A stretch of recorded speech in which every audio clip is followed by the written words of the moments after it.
আজ মহালয়া গঙ্গার ঘাটে ঘাটে চলছে তর্পণ, পিতৃপুরুষের উদ্দেশ্যে চলছে জলদান।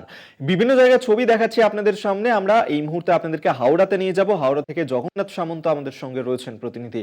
জগন্নাথ, আজ মহালয়ার দিন তর্পণ করছেন মানুষজন। তুমি যেখানে রয়েছো সেখানকার ছবিটা দেখতে চাইবো।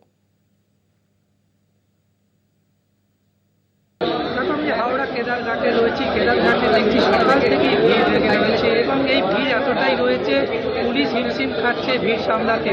যেটা দেখা যাচ্ছে, হাওড়া সিটি পুলিশের তরফ থেকে স্পিড বোটে করে গঙ্গায় নজরদারি করা হচ্ছে এবং ড্রোনের সাহায্যে নজরদারি করা হচ্ছে এবং প্রায় প্রত্যেকটি ঘাটে দেখা যাচ্ছে সুরক্ষা ব্যবস্থা করা হয়েছে, মাইকিং করা হচ্ছে যাতে কোনো রকম অপ্রীতিকর ঘটনা না ঘটে।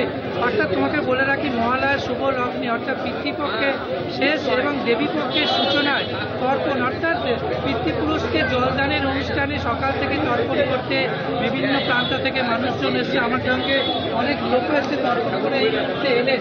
এই যে আজকে শুভ লগ্নে এই দিনটা অপেক্ষায় থাকেন সারা বছর এবং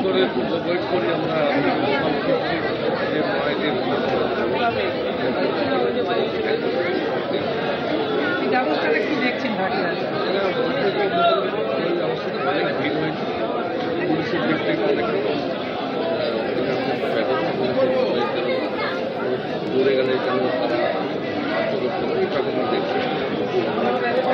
শুনলেন তার পিতৃপক্ষ এবং তার পূর্বপুরুষকে জল দিয়ে তিনি এসে সুব্যবস্থার কথা বললেন এবং ঘাটগুলিতে সুরক্ষা করেছে city police, Howrah city police.